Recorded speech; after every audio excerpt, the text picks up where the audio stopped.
बिस्मिल्लाहिर्रहमानिर्रहीम नुसीजरब ऑडियंस सिंह इस्लाम की युम्बी चैनल असिदा था निपानदगी वीडियो अमफावबा अपलोड तौद्री वीडियो अपलोड तौरक्त्रिबा असिगी मरमदा ऑडियंस सिंहना कमेंदा अमदी कनागुंबा नंबर खंगबा मियोय सिंहनासु फोन नंबर दा तौरगा मिसा वीडियो थागलक्त्रिबा करिगिनो हाइना हंगलखिबसु मयाम अमा यावी चैनल असिदा वीडियो थागलक्तबगी मरमदी रियूज कंटेंट हाइबा दुगुमलबा एक अमगी मखादा चैनल असि थिंगदना लैरुरे चैनल असि थिंगबगी मरमदी चैनल सिदा सकुत्तबा वीडियो ओइबा अमदी मणिपुर लोनना लोनबा ओइबनिना मसिदा यूट्यूब ना चिंगनबा मरमदगी मसी अतोप अतोप कंटेंट मैम अमा अइना थांगतलगा इधर उधर दगी तौरगा थागतपा ओइरिब्रा हाइदुना मखोइना चिंगनबदगी चैनल असि मतम खरा थिंगलुबनी अदुबु हुजिक्ति अल्लाह की फजल करमदगी चैनल असि हांगदोरए मयाम की मफमदा वीडियो थागतपा यारे अदु सिगी ममांगदा चैनल सिदा वीडियो मयाम अमा थागतख्रे ngasi फौबदा थागतख्रिबा वीडियो असि वीडियो चामगा हुमफुगा तरुक सुरे हाइरिबा वीडियो सिंग असि मियोइबा अखोइगी पुंसीदा कानबा दुगुमलबा अमल सिंगी मतांगदा दुआगी मतांगदा अमदी मसाइल सिंगनी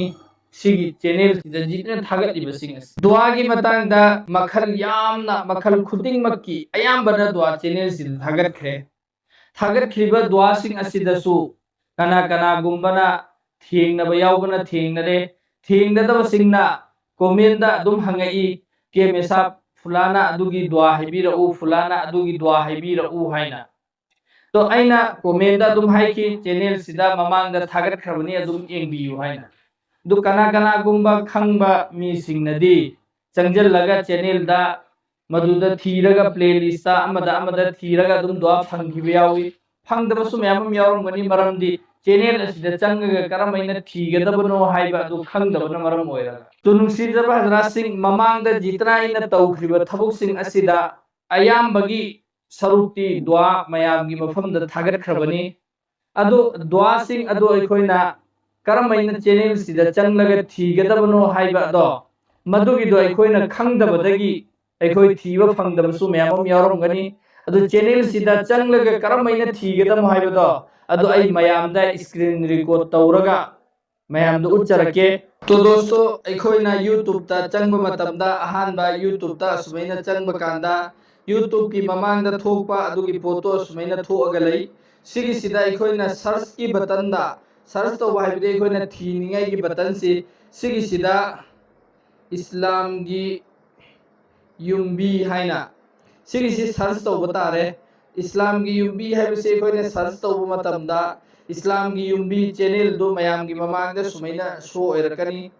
इस्लाम की युम्बी चैनल से शो ओइरकपा मतमदा मसिदा अखोइना चंगबा तारे इस्लाम की युम्बी चैनल सिदा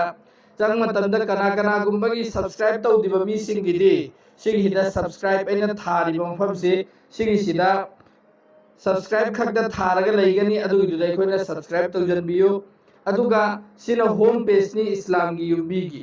इस्लाम की युम्बीदा जितने थागतखिरबा वीडियो खुदिंगमक्तो सिगिसिदा लोइना लैरनी अदुगा अखोइना तोंगान तोंगानबा कैटेगरी की करम्बा पोट पामिबनो हाइबदु ठीक हाइबा तारगदी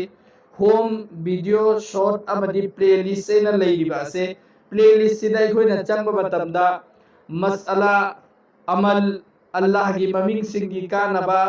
दुआ सुमै तौदना कैटेगरी तोंगान तोंगान खाइदोअगा लैरबनेबा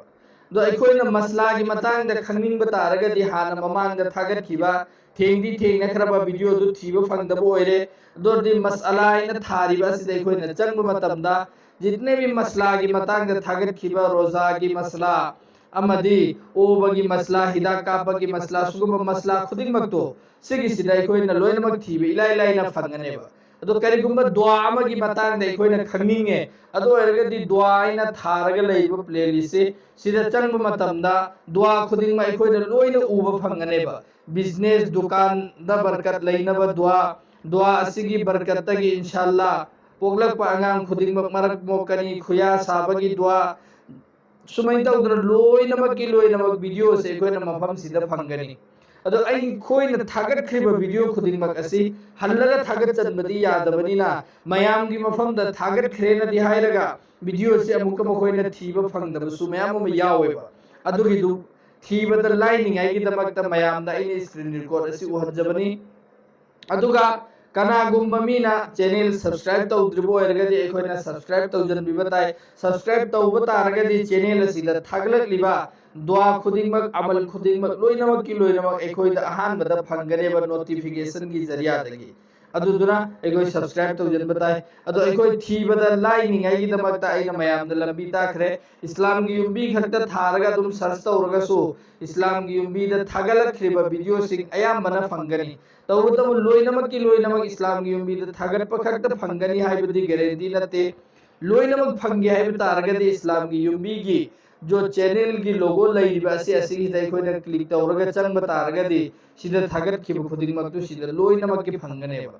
अदो एखोइ खुदिंगमक सिदा चंगलगा एखोइना पामलिबा दुआ दरुद अपाम खुदिंगमक्तु लोइनमक की लोमनमा एखोइ चैनल सिदा चंगलगा थीसी अदुगा सिगी सिदा एखोइना प्लेलिस्ट सिदा एंगगा प्लेलिस्ट सिदा थीबा कांदा फंगलक्त्रबा यावरक्त्रबा मतमदा कमेंट हंबिरउ अवाटपदु इंशाल्लाह आई मयाम की दमकता थिदोअगा हुमदोअगा लारिक सिंगदगी मयाम द कानगदबा दुआदो अदुगिदु मयाम की दमकता अपलोड तौजरकरी इंशाल्लाह दुआ तनतना अमल की मतंगदसु अमदी मसअलासु